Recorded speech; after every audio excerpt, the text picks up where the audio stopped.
নমস্কার বন্ধুরা, আজ আমি বানাবো মটন কষা। মটন কষা বানাতে আমার লাগছে আলু,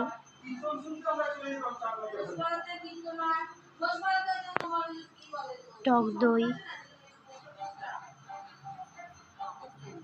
আদা, রসুন, পেঁয়াজ আর টমেটো কুচি।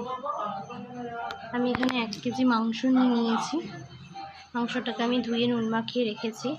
এবার এটাকে প্রেশার কুকারে সিদ্ধ হতে দেবো।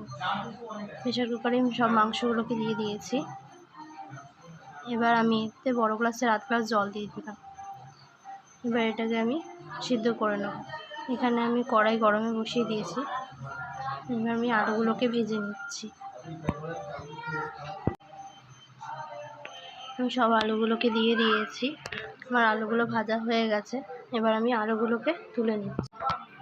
এবার আমি কড়াইতে সর্ষের তেল দিয়ে এলাচ, লবঙ্গ, দারচিনি আর তেজপাতা আর একটা শুকনো লঙ্কা ফোড়ন দিয়ে দিলাম। এবার আমি এতে দিয়ে দিচ্ছি পেঁয়াজ কুচি। পেঁয়াজটাকে আমি ভেজে নেব।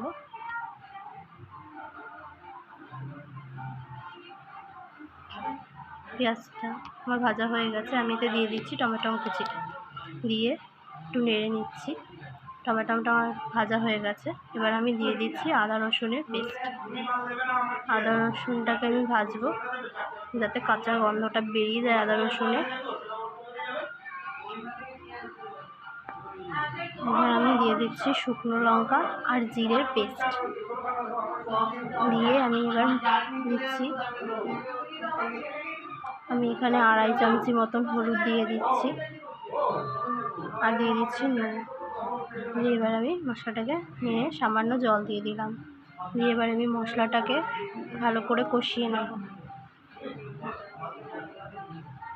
মশলাটা দিয়ে আমার তেল বেরিয়ে এসেছে। আমি দিয়ে দিচ্ছি এতে দই।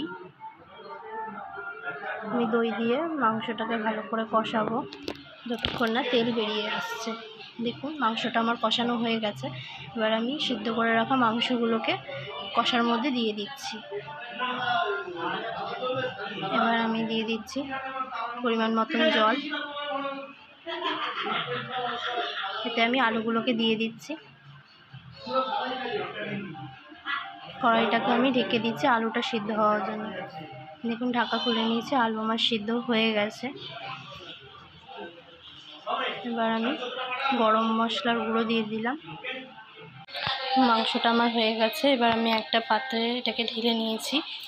আমার ভিডিওটা যদি ভালো লেগে থাকে তাহলে লাইক করে দেবেন আর অবশ্যই চ্যানেলটিকে সাবস্ক্রাইব করে দেবেন। ধন্যবাদ।